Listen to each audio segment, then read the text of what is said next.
Enderman's Path. The void, though vast and ancient, was never truly empty for the Enderman known, only by its silent purpose. Its elongated form, a silhouette against the endless purple expanse of the end, pulsed with a subtle, internal hum, a resonance that stretched beyond the obsidian pillars and the distant, watchful dragon. Today that hum was different, a discordant vibration, a tremor in the fabric of existence was calling it. Not a voice, for the Enderman spoke no words, but a sensation, like a stone dropped into the quiet pond of reality, sending ripples of imbalance through the dimensions. With a soft, almost imperceptible whoop, the Enderman vanished from the end, not a random teleport, but a precise, calculated transition. It materialized amidst the vibrant green canopy of an overworld forest, the air thick with the scent of damp earth and pine. Sunlight dappled through the leaves, a stark contrast to the eternal twilight it had left behind. Its large luminous eyes, usually focused on the distant horizon of the end, now scanned the unfamiliar surroundings, absorbing every detail. It stood perfectly still, its gaunt limbs poised, its attention drawn to a specific area in the distance. A cluster of simple wooden and cobblestone structures, a village, and beyond it, a faint, disquieting shimmer. The Enderman observed, its presence undetected. Villagers bustled about, their low, guttural murmurs a constant, gentle hum in the air. A farmer tilled his crops, a librarian traded emeralds for books, and a child chased a playful pig. The Enderman felt no kinship with them, nor any animosity.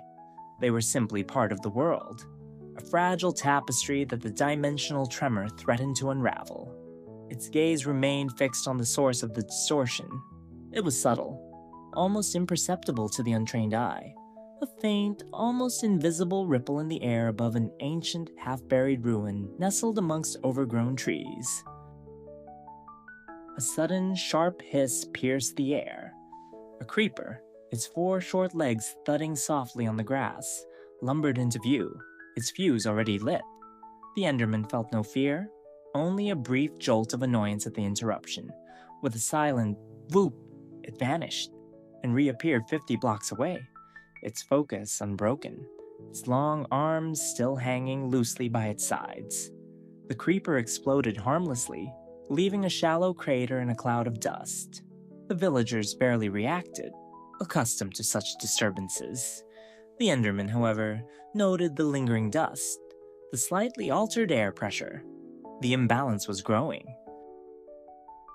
The tremor led it deeper, away from the bustling village and into the mouth of a dark, sprawling cave system.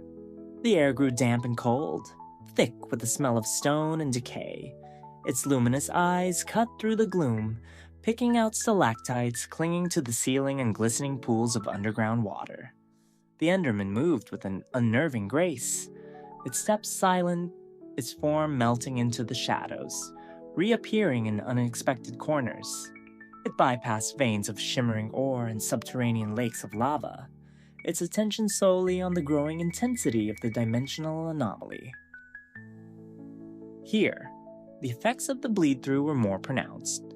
Skeletons rattled with unusual ferocity. Their arrow-firing speed subtly increased. Zombies moaned with a deeper, more resonant hunger.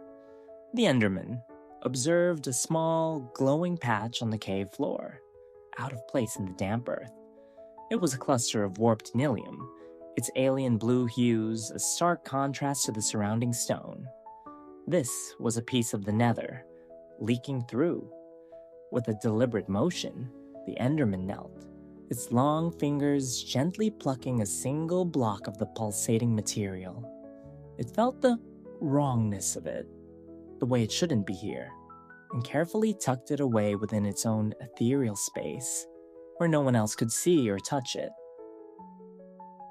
The tremor pulsed again, stronger this time, drawing the Enderman not deeper into the overworld's core, but across another dimensional boundary. With a sudden surge of internal energy, its form elongated, shimmered, and then dissolved into the swirling vortex of a freshly opened temporary portal. The air in the nether was an inferno, thick with the smell of sulfur and smoldering rock. Gas wailed mournfully in the distance, their ghostly forms drifting through the crimson skies. Lava flowed in scorching rivers, casting an orange glow on the twisted landscape of netherrack and soul sand. This dimension was chaos, raw and untamed. But even here, the Endermen sensed an anomaly, a place where the overworld was pushing back, where the boundaries were stressed beyond their natural limits. It navigated the treacherous terrain with practiced ease, its silent teleports allowing it to bypass dangerous falls and pools of bubbling magma. It found itself in a warped forest, a place usually vibrant with blue fungi and glowing vines. But this section was different. Patches of dull green grass, unmistakably from the overworld, clung stubbornly to the netherrack, and amidst the fungi an impossible sight. A single, delicate flower, its petals a soft, creamy white, glowing with an ethereal luminescence. It was an end flower, a chorus flower, somehow manifest here, twisted and warped by the nether's energies. This was not a natural growth. It was a fragment of the end, bleeding into the nether, just as the nether had bled into the overworld. The Enderman carefully, almost reverently, plucked the glowing flower.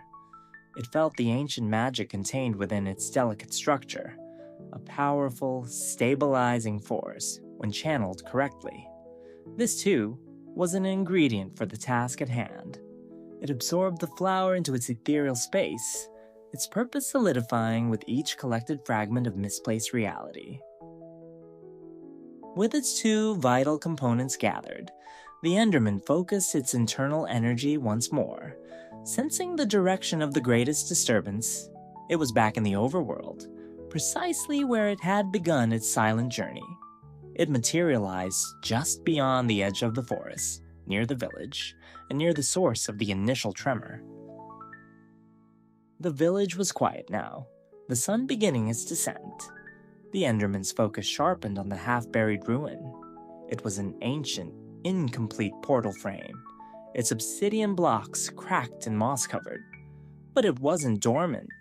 A faint, almost imperceptible hum vibrated from its weathered stones, and the air around it shimmered with the same unsettling distortion the Enderman had initially detected.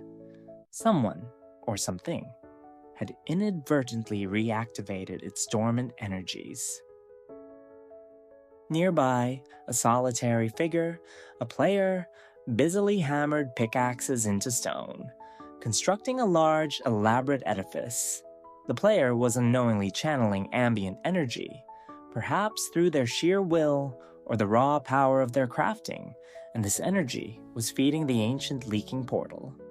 The Enderman felt no anger or judgment towards the player, only a silent acknowledgement of their unwitting role in the disturbance. The Enderman approached the ruined portal, its long limbs moving with a silent, deliberate grace.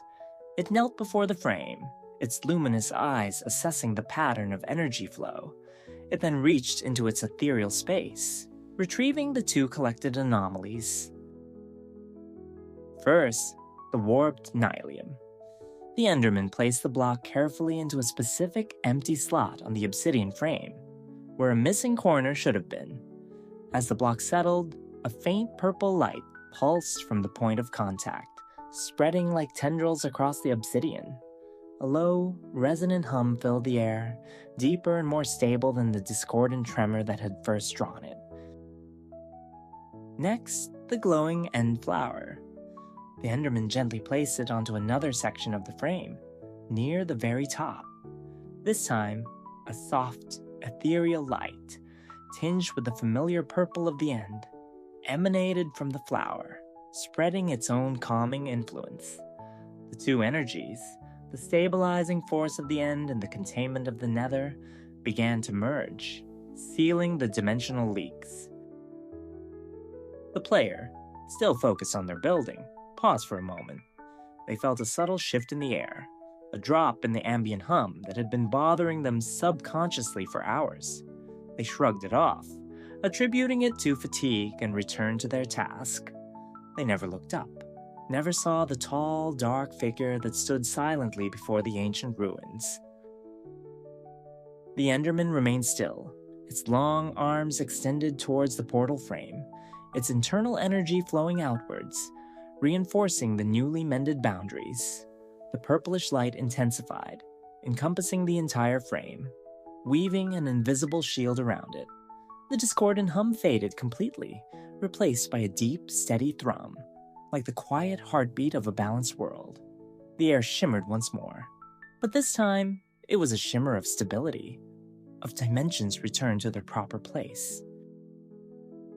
Its purpose fulfilled, the Enderman lowered its arms. Its luminous eyes swept over the now calm portal, then across the peaceful village, finally resting for a brief moment on the diligent player, still oblivious in their construction. The Enderman felt a quiet satisfaction, a sense of cosmic duty discharge. Its path was one of unseen vigilance, a silent guardian against the unraveling of reality.